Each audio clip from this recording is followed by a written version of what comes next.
Pada dasarnya, tidak ada emosi yang baik dan emosi yang buruk. Namun, yang perlu diperhatikan adalah konteksnya dan bagaimana cara mengekspresikannya. Budaya berperan dalam mengatur hal yang seharusnya diungkapkan dan emosi apa saja yang tidak seharusnya ditunjukkan melalui kaidah-kaidah norma sosial. Indonesia merupakan negara dengan variasi keragaman budaya yang tinggi. Maka dari itu, terdapat ragam pengekspresian emosi antar budaya pula yang ada di Indonesia. Jadi, penting untuk melakukan lebih banyak penelitian emosi dikaitkan dengan budaya dan etnis.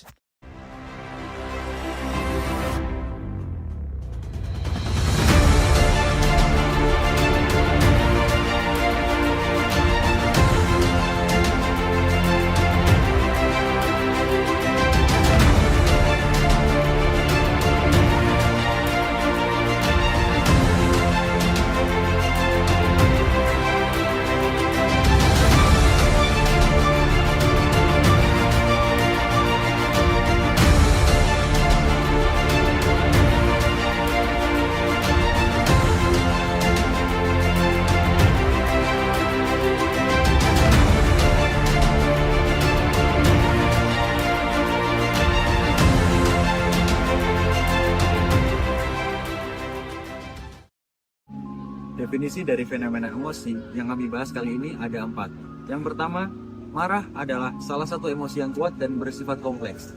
Marah dapat didefinisikan sebagai emosi yang dipicu oleh situasi sosial yang mengancam ataupun membuat frustasi. Selanjutnya, saya akan menjelaskan mengenai ekspresi marah. Sebelumnya, ekspresi wajah bersifat universal, yang berarti semua orang tanpa memperhatikan ras atau budaya memiliki kemampuan untuk mengekspresikan emosi dengan cara yang sama melalui ekspresi wajah mereka.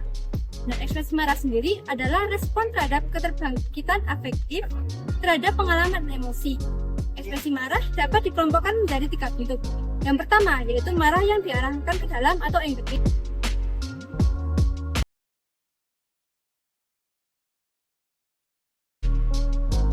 Yang kedua, marah yang diarahkan keluar atau anger out.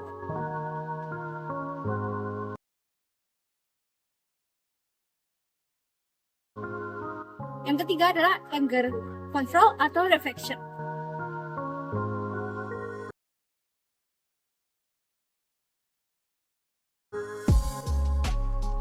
Selanjutnya, yang ketiga saya akan menjelaskan mengenai marah dan budaya. Emosi merupakan salah satu sumber utama motivasi tingkah laku. Karena setiap budaya mengajarkan cara menyatakan emosi yang konvensional dan khas. Sehingga ekspresi tersebut dapat dimengerti oleh orang lain dalam kebudayaan yang sama. Budaya yang berbeda akan memunculkan aturan yang berbeda. Bahkan keyakinan yang saling bertentangan mengenai bagaimana emosi dapat dikelola. Oke, jadi yang terakhir saya akan menjelaskan mengenai ada 3 hal yang memengaruhi fase pada remaja yang menjadi fase kesulitan. Yakni yang pertama konflik dengan orang tua, lalu gangguan mood dan berperilaku beresiko. Keadaan remaja yang sering menghadapi konflik dengan orang tua ini menggambarkan bahwa remaja suka memberontak dan suka menerima otoritas dari orang dewasa. Selanjutnya, gangguan mood pada remaja juga disebabkan masih kurang stabil emosi pada remaja, serta berperilaku beresiko pada remaja yang menunjukkan bahwa remaja ini memiliki keberanian dalam melakukan pelanggaran. Dan berikut adalah cuplikan suku budaya Sunda.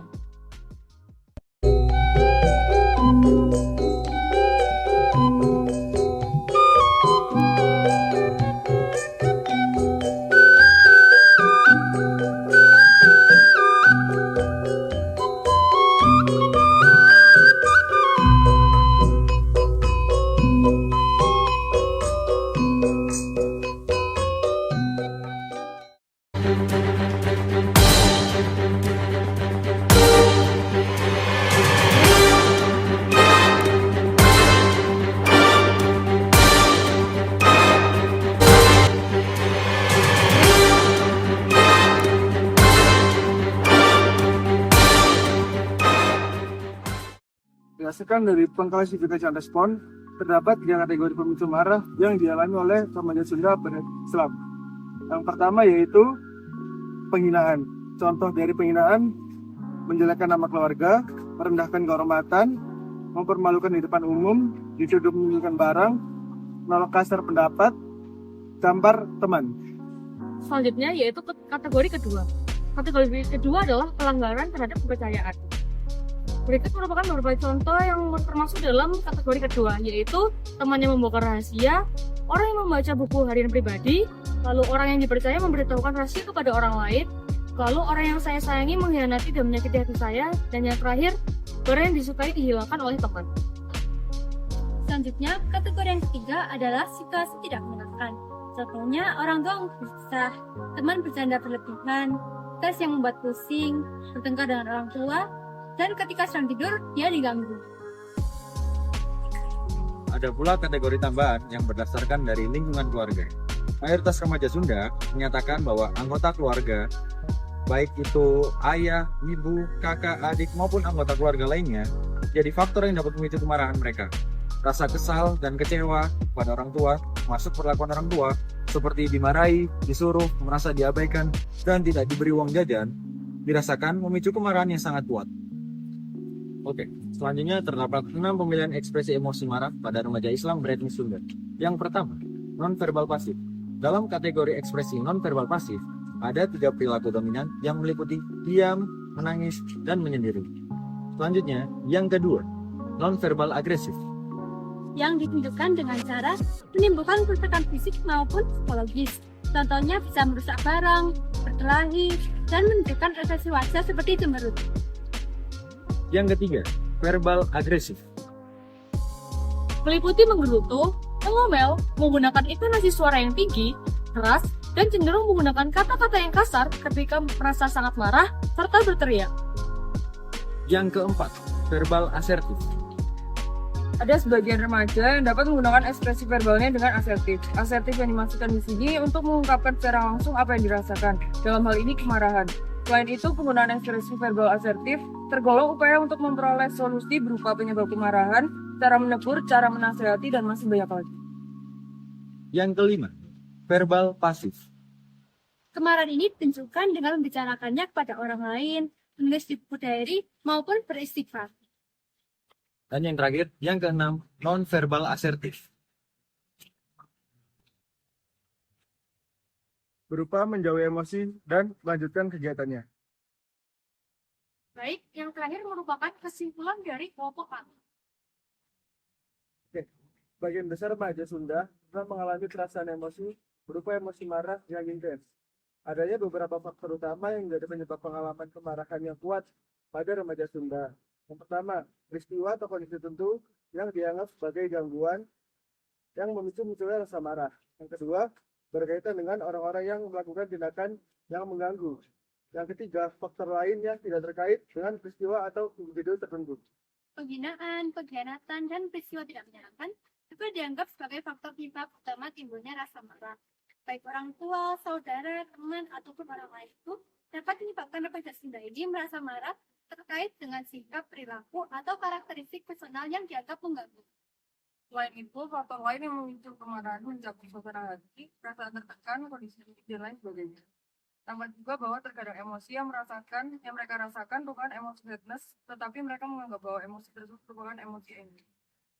Dalam hal ekspresi kemarahan, mayoritas remaja Sunda dalam penelitian ini cenderung memilih ekspresi nonverbal secara pasif daripada mengekspresikan kemarahan secara fisik atau psikologis.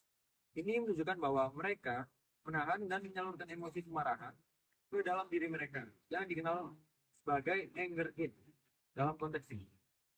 Temuan penelitian menunjukkan bahwa mayoritas remaja Sunda mengekspresikan emosi mereka secara pasif.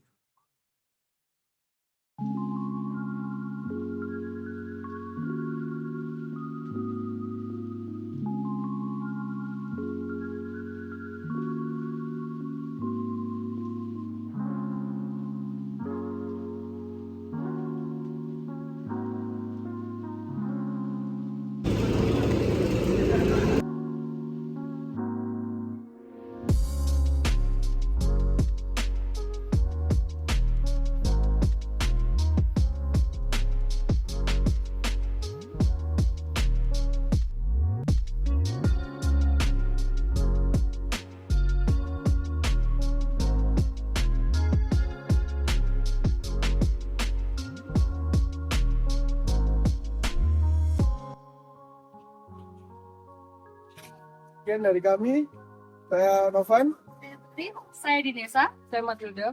Saya Syaudi. Kami mengucapkan terima kasih.